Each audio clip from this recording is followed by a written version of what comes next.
welcome to the discussion for veteran small business owners and those who are interested in moving towards small business ownership and entrepreneurship. I am Darcella Craven, Executive Director of the Veterans Business Resource Center, a nonprofit dedicated to assisting military men and women and their families with small business startup in Missouri, Kansas, Iowa, and Nebraska, or Region 7 of the Small Business Administration. I am very excited today to bring to you information from a knowledgeable panel of experts about resources available to veterans and to those interested in starting small business. Over the past few months, the Small Business Administration and the VBRC have been really interested in bringing great information to our small business owners. But one of the things we really wanted to find out is what entrepreneurs really knew. What did you know about the resources that are available to you? And not only if you knew about what was available to you, but how to access that. So today we're going to have that discussion with our experts and really find out what's out there for you, what's available to you, how do you use it, and how do you move forward to being a successful entrepreneur. So let's go ahead and jump right in it. I am very excited about bringing you these folks here today, and I'm going to start off to my immediate left with Dennis Melton, who is the District Director for the St. Louis Small Business Administration District Office.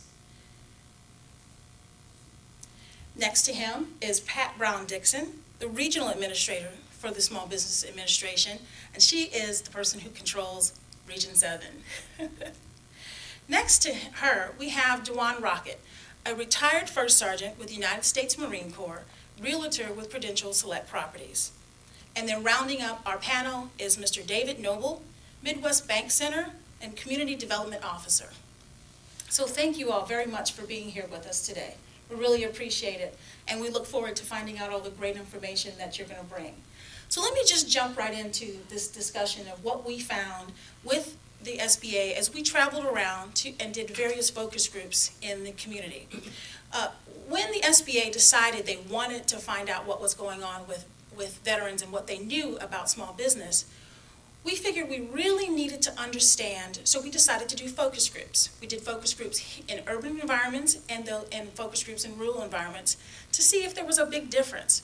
And what we found was very interesting, and that both groups actually said the very same things. With the exception of the types of businesses they were starting, both groups wanted more information on financing and networking. Both groups wanted information on streamlining the delivery of those resources and that information. Both expressed the need and desire to have people who are honest with them about their business idea and what they're going to try to do so that they can be successful. From that discussion, we came across several questions that we would like to just jump in with you today and get started. So, again, according to both their groups, both urban and rural, financing still seems to be the perceived biggest barrier that's out there for them.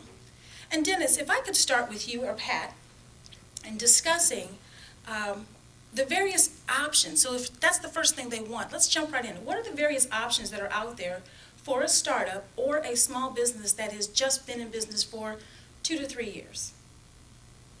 Okay. First, I'd like to say thank you for your service. And we are here to provide information for you.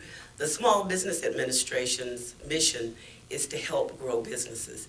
And we want to do that through 3 C's that I want you to remember. Through capital, which is loan guarantees, and that's kind of what you were discussing right now, Darcella. For financing nationally in fiscal year 2011, we financed $1.25 billion in loans to veterans just like you. And so far this year, almost $1.17 billion, and that's nationally. Now, in our 4-state region last year, we provided loan guarantees to 228 veterans for more than $80 million. And so far this year, this fiscal year 12, 149 veteran business owners with $60 million.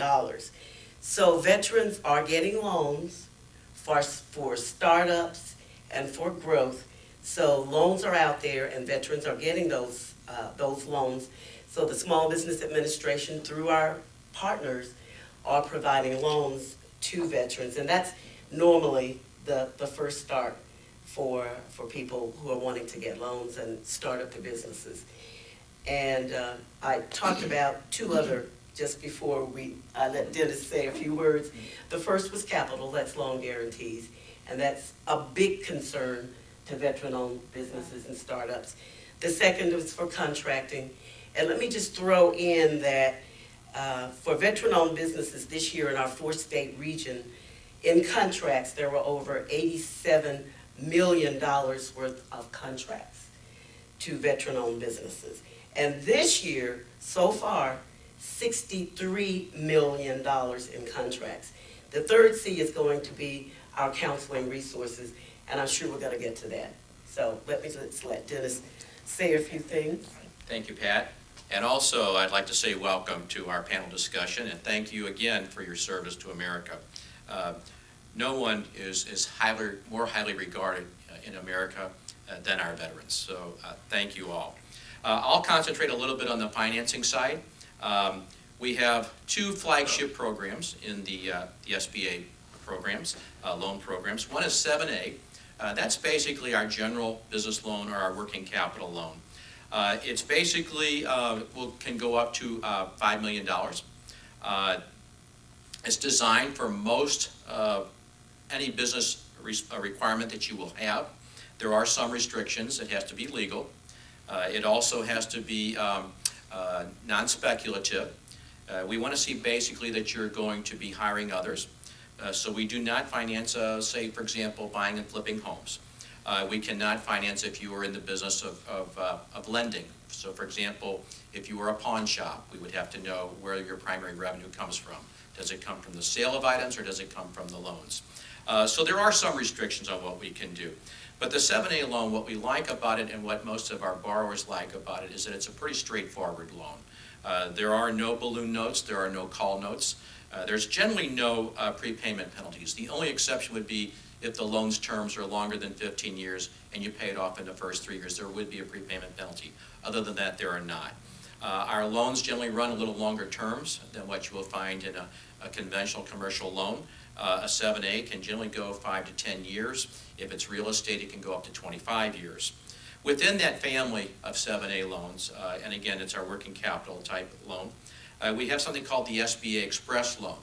And it's now that's kept at $350,000, and it can go out 7 years, but it's much quicker turnaround. The banks actually use their own paper, they use their own procedures. In return, we give a lower guarantee than what we will give on our regular 7A.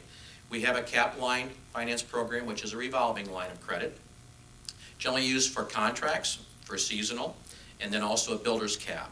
The contract and the seasonal can go up to 10 years, and also $5 million is the cap on that. The builder's cap can go only 5. We have a small rural lender's advantage, which is also $350,000, 7 years. Again, a streamlined process. And the one I really want to talk to you about is the one I think is near and dear to many of our hearts, and that's the Patriot Express loan. And that one is also in the Express family, but it can go up to $500,000. It has a 7-year term, and it's also the highest guarantee and the lowest interest rate percentage caps. Now, the SBA does not negotiate your rate. That's up to you and your credit score. But we do put caps on what the lenders can charge. It's generally based upon prime plus a certain cap, and those are the lowest caps that we have. A couple other programs that we have is the 504 program. That's for the acquisition of capital assets, excuse me, including land, building, and equipment. That has a $5 million cap unless you are in manufacturing. Then it can go $5.5 million. Generally has a 20-year max on real estate, 10 years on equipment. Another program we have is microloans, which are $50,000 or less. We make those through intermediaries. Those are very good for small businesses, particularly startups. And then we also have export working capital loans and a variety of other export loans if you are an exporter. So that's kind of an array of what we have to offer. It depends upon the type of business you're in, which one is best for you. And what we recommend is if you are looking to get an SBA type loan, start with your lender. We have about 4,000 lenders across the country who have agreements with the SBA to make SBA loans. If you are doing your lending with them right now, that's the best place to start. If you are banking with them, that's the best place to start. And we have someone like that here on the panel. Can I Sure. say a couple of things? That SBA only guarantees the loans. So your lenders are the ones that probably are going to be making the decision. And be sure that you have a good business plan, and we have resources through our Veterans Business Resource Center, through our Small Business Development Centers, through our SCORE partners to help you with that business plan. And also remember that you need to have at least 10 to 20% to put down on that loan. So even though you may have access to a loan, and we do make that available to our lenders for folks who may have other issues that would prevent them from getting a conventional loan, be sure that you do have some money to put into that loan, to put down on that loan. Thank you for doing that, because I actually wanted to tie back into the guarantee. Dennis, you mentioned the guarantee part of the SBA. First of all, you mentioned a ton of stuff that's out there for veterans, and I think we'll tie that back into some of the conversations that we heard from some of the focus group, was that there is so much stuff, sometimes it's hard to navigate. But we'll talk about that in a little bit. What I wanted to talk about is the guarantee portion. And thank you, Pat, for talking about the relationship with the lender, which leads me to David. So David, as a person who deals with startups, someone who sees those business plans and sees the energy sometimes of the people, can you talk a little bit about why you think there is still a perception that, or is it real, that there is this funding flow that has stopped? And then what can veterans do to get over that? Well, first let me say thank you, and I will sound redundant, so to speak, but I believe the veterans are American heroes, and this is a great opportunity for veterans to look at being an entrepreneur. And one thing about the banking relationship and the finance side of it, if I can try to keep this concise, is that you have to build a relationship with the bank. You don't come to the bank when you need the loan. You come to the bank before you need the loan, so you can prepare yourself.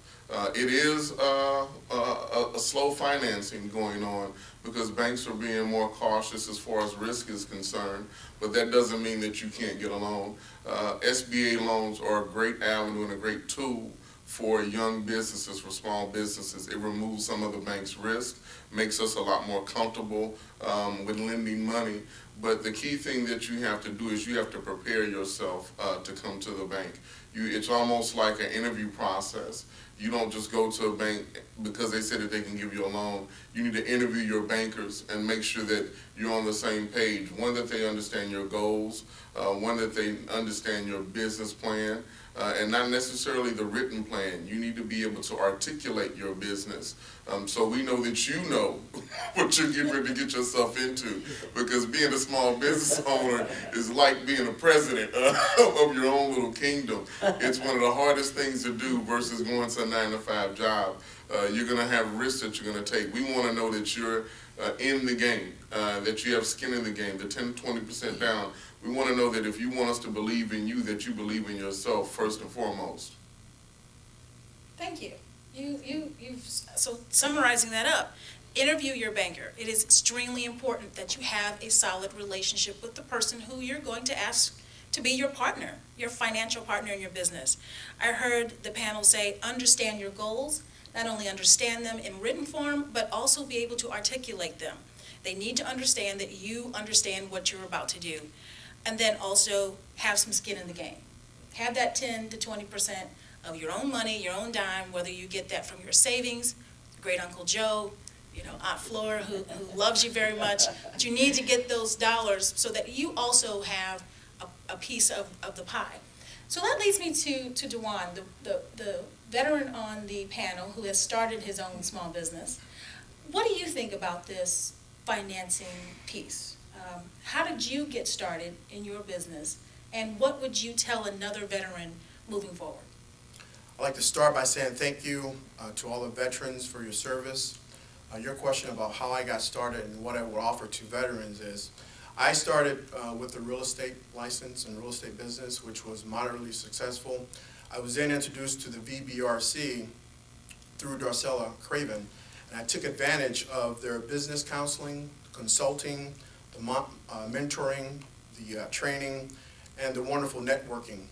And through the VBRC, I then learned about the SBA and the many programs that they offer.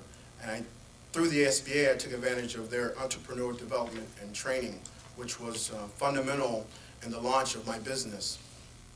What I would offer to veterans who are considering starting their own businesses, I think you should do the research as the panel suggests, and know whether you're going to be an independent contractor or whether or not you're going to actually be someone with a business plan. And if so, you need to take the steps and do the research accordingly to prepare yourself for success down either one of the two different paths. And certainly, the one thing that I look back on, when I was in transition, if I had known more about the SBA and the VBRC and the many different programs, I think that would have just better prepared me for my transition. Okay, thank you. So we've also had some conversations today here about resource partners. So I want to go ahead and talk about the resource partners that are available to you, not only as a veteran, but as a woman, and just as anyone who's interested in small business. So can we talk a little bit outside of the Veterans Business Resource Center, which is dedicated to military men and women and their families, and helps with business consulting services, business plan, letting you know where the resources are. What other resources are available to veterans out there as they move into this world of entrepreneurship? Well, I did mention the small business development centers, but actually the easiest way for you to find our resources is to go to our website, www.sba.gov, and you're able to put in your zip code, and through that you'll get the local resource that you can get. The Small Business Development Center, Small Business Technical Development Centers, the Women's Business Center, and I think in St. Louis it's Grace Hill. Grace Hill Settlement House. Okay, and we've got SCORE, as well as our Veterans Business Resource Center. And one good thing about the Veterans Business Resource Center is she's bilingual. She knows how to talk military, and she knows how to talk business. So that's one of the reasons that she's in existence with the Veterans Business Resource Center, because there is a difference. Darcella and I have had discussions and phone calls with veteran-owned businesses who have specific needs that are outside of a woman-owned small business or any other small business concern, and are specific to veterans-owned businesses. And of course, the vetbiz.com is also a good website. But those are our great counselors, and although you may get, all of those that might come up in your zip code, you can determine if, for instance, if this is just an idea of yours. This is a brand new idea. Maybe the SCORE counselor might be better for you. Maybe if you've already started business and you're having a few little issues, maybe the Small Business Development Center, both are actually there to help you as well.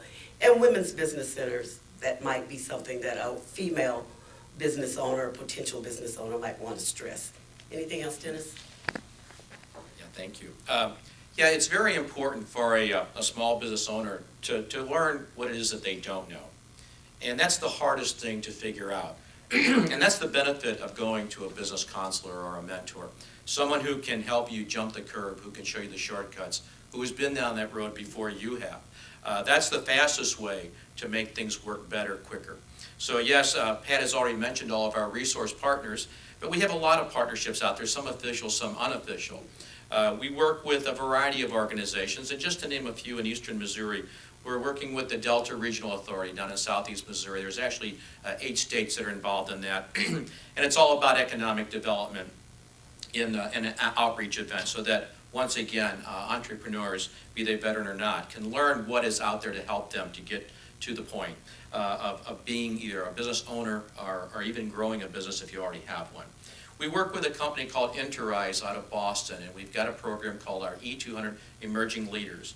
This is a training program, 26 weeks long, in which we train somewhat in an MBA style, the emerging businesses out of the inner city. There's no cost to the business, but there is a cost of commitment. So we partner with them, and this is done in 26 cities right now. We also are going to be partnering very soon, October 2nd, with ARP in terms of reaching out to our Encore entrepreneurs. Okay, who's ARP? ARP is the Association of Retired Americans, American Association of Retired People. And these are people who are basically going to be reaching out to 50-plus people who would like to start or continue a business. And again, it's going to be a joint combination between the SBA and with ARP. So this is coming up nationwide again. There will be an event in all 68 district office cities. Yes, we may already have had that event by the time this is aired, Yes. but. That's true. Yes, but that's just fine, and it's a continuing partnership. I'll let you finish, Dennis, but also, we talked about VYs for female veterans, and that is a partnership, an educational partnership that Darcella, you might want to talk to them about as well. Well, again, with accessing resources, I think one of the things that I've heard is there's some general information. I mean, there's some general information that all entrepreneurs need to know. Business plans, pricing, those kinds of things. And then there are some specific things. Like for a woman, for example, one of the statistics I just read not too long ago out of a survey for women business owners is that female entrepreneurs are still getting 55 cents to $1 for the same services that their male counterparts produce in the same field. And so why is that? There are lots of reasons why that could be, and going to a woman-owned business owner who is a counselor could help you with understanding maybe there's some psychological issues behind why you're only charging 55 cents for something that's actually $1. Same thing with the Veterans Business Resource Center. All of the people who work at the VBRC here in St. Louis that handle the Missouri, Kansas, Iowa, Nebraska, all of us were small business owners. All but one of us were in the military. So we have language. We have an understanding of what is being said and how to translate that. And that goes across the board for the many different other programs that are out there. The VWISE, real quick, is a program specifically for women veterans that are interested in entrepreneurship. This year, I believe, they have several different conferences around the region. The one for the Midwest will be held in Chicago at some point in time, and then there are several others around. So you can always go to our website at vetbiz.com for more information on that. But I wanted to talk about resource partners really quick with both Dwan and David. Dwan, you mentioned coming to the VBRC, getting information, helping move you in a different direction than maybe where you were going. Tell me what else that did for you outside of just your business. Did that help you with maybe translating that information back to family members who were supporting you? Yes, it helped me my whole life, as a matter of fact, professionally and personally, because I used the training and the tools to apply as a holistic aspect of my life, and I used it to increase productivity, increase the way I managed my time, the way I ran my business, and I also speak to a lot of veterans, and I would like to think that those tools I also now convey to veterans in large audiences. Good, thank you. And David, from a lending perspective, does it make you more comfortable to know that the person who is coming to you has a support team behind them, counselors or consultants behind them that can help them with answering questions? Oh, that's great. You walked definitely directly into something that I wanted to say. Yes, of course. Thinking about a business with a small business versus a intermediate or large business, access to resources, cost-effective resources is key. So not only you have the advisor and mentor that Dennis mentioned, but you have your attorney, your accountant, your insurance agent, your financial advisor. You need to have a professional team, because in business you will need all of these resources, and you need to start off from the beginning running your business like that. And knowing what resources are available and not being too prideful or having too big of an ego to use those resources, because it's guaranteed that you don't know everything. And it's better to seek wise counsel than to seek your own counsel and make mistakes that you don't let anybody know about, and you invested all this time, energy, and effort, and think about how much time that you've taken away from your family, if you have one, and not be successful. Small businesses, you walk a thin line, so making sure that you know what resources you have available and that you utilize those resources to the fullest potential is key in your success. Thank you. Now, I know we talked briefly about what's in the St. Louis area, Missouri, but in Kansas, Iowa, and Nebraska, there are also a myriad of strong of people who are helping veterans in entrepreneurship. And if you visit our website at vetbiz.com, we can certainly point you to those people. It is our job to ensure that you as an entrepreneur get to the right resource. And that helps you with removing those silos that some of the veterans talked about in those focus groups. And I know the SBA has a strong push to ensure that all of the resource partners are playing well together and doing it, because it's about getting the entrepreneur into small business and being successful. So the last final question that I want to ask, it really goes back a little bit to financing, but it really hits on the big point that people talked about, which was having folks who are honest with them about their business idea and really giving it to them straight so that they can plan for success properly.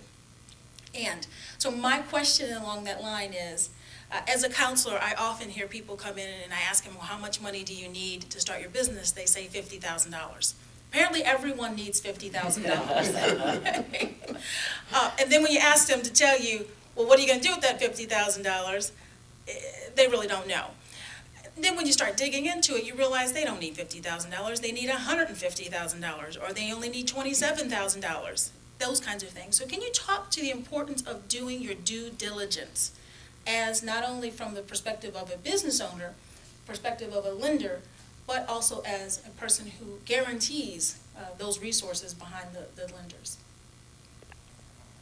Well, the Small Business Administration has all kinds of resources available. And we just got a brand new one called Size Up, which will really help with the research, the due diligence that you don't just come to SBA and say, well, what do you guys do?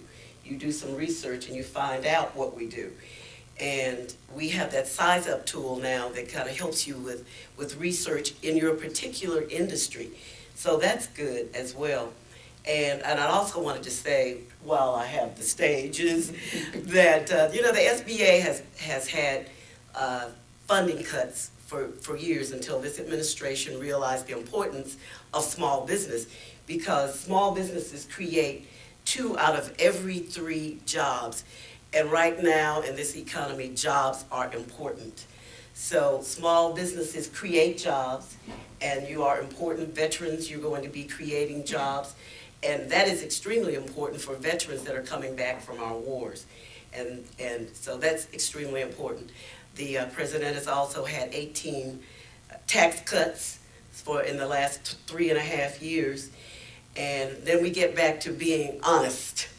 And we're talking about SCORE counselors. And I've heard that our SCORE counselors can be extremely honest, and I'm sure that you can as well, Darcella, because we have these dreams of these wonderful dreams. I'm going to be a business owner, and those, especially of you who have been laid off or who are just getting out of the military, and people like Darcella and people from Dennis's office are going to the post-employment counselors. You said you wish you had known before you got out of the military.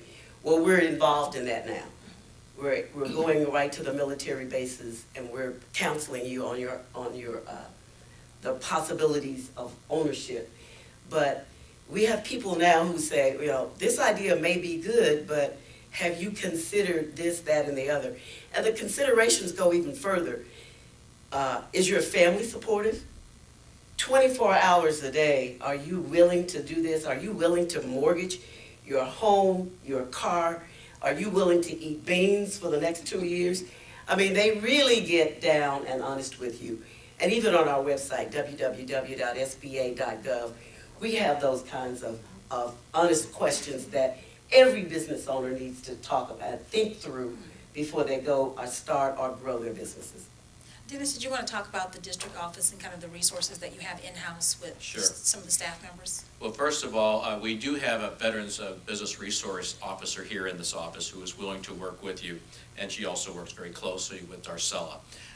When someone comes in, and I want to kind of go back to something you said earlier, Darcella, about when you go in the financing aspect. And this should really resonate with veterans because you know how to develop a plan and implement it. You know the importance of a plan. And it's, as you've heard from David, it's very important to a bank to know that you know exactly what you're going to do, that when you get a loan, you know exactly how you're going to spend every one of those dimes that you get towards your business, that you are going to be able to tell him or whoever your banker is how you're going to utilize that money to start or expand your business. That's critical. And it's important to have that in a written plan. We all know that when we put something on paper, we get very more thorough with what we put down because we know someone else is going to review it. And we want to make sure that we've made our case to that person, be it a banker or an investor or someone else, what our business proposition is going to be. We should know from that who we are marketing to. We should know who our competition is. We should know what our competitive edge, what is our advantage, what's going to make us successful. That should all go into your business plan. So it's real important before you ask for money or even start your business that you develop a plan. And that's where often you can get help. Either online, you can get a sample, but then take it to someone to review it. And that's the beauty of a counselor, and that's the beauty of our resource partners. These are mentors. These are people that can guide you in the right direction in that regard. Right. We tell people all the time, there are plenty of successful businesses that have started without a business plan. However, my counselors have yet to manage to master telepathy, although I tell my children, my children believe that to be true. So if they're watching, I have. And then also something that you said a little earlier, I am also perfect, if my children are watching. But going on to that, it really, really is important to have that because another person isn't in your head and they don't know your dreams and they don't know how you want to get there. And in order for them to really be of use to you, you need to be able to articulate to that dream to them. So if you two could just kind of wrap that up with the $50,000 question. I mean, is it important? How important is due diligence when it comes to getting this dream turned into a reality? Well, in my situation as a small business owner, I had done my research, and one of the common denominators that I found, just as the board or the panel suggested, was that the common denominator among small business owners was that it was going to take quite a bit in order to get that business launched. It was going to take a lot of sweat, equity, time, resource, and patience. And for me, it was imperative to do the research and make sure that my gut was telling me that this is what I need to do and that I was willing to go all out and work with my counselor and be honest with my counselor and also be accepting of the positive criticism because they will give it. But it's going to better you and make you a better business owner in the long run, and which is what my goals were. So to me, it is crucial that the owner does the due diligence. I like that he said positive criticism. That's exactly what we do. And David? You know, looking at it from the banker's standpoint and looking at it from the standpoint of wanting to champion small businesses, the due diligence part is so important, and you hear a resounding theme, know where you're going, know where you're at. You know, that's extremely important. So a couple of things that I would like to point out. When you're thinking about your business and what you actually need for your business, it's not just a startup cost. You have to look at a 1 year, 3 year, and 5 year projection, and that projection is organic. It constantly evolves, so you should review it every 6 months to a year. Your banker should be reviewing that with you because you should never be in a position or your professional team to where something comes up that wasn't expected. It has to be something that's out of the norm that you get caught totally by surprise, but it shouldn't be something that as you planned out, you didn't consider that. So you first need to look at where do you stand now? You know, what assets do you have available, whether it be financial or human? What capital do you have available, whether it be intellectual or financial? And then credit-wise, where do you stand? Have you filed bankruptcy? Do you know that you have some credit issues that you need to address before you move forward, even coming in meeting with the SBA? You might come and meet with your banker, but you know that you can't get a loan yet, but you need to start talking to some people. The business plan is extremely important because what it does for you, it lets you know what's your motivation for going into business in the first place. So as you're doing your due diligence and planning, as you write out a business plan, it'll flesh out whether you really want to do this. And then what are your goals? Do you just want to establish, grow, and sell the business? Do you want to establish, grow, and let somebody in the family succeed, be a successor into the business? Or do you just want to create a job? You know, all of those things will factor into what you actually need. And at the end of that business plan, before you went to the bank, before you went to the SBA, you should have a rough idea of what it's going to cost to run your business for the next 5 years.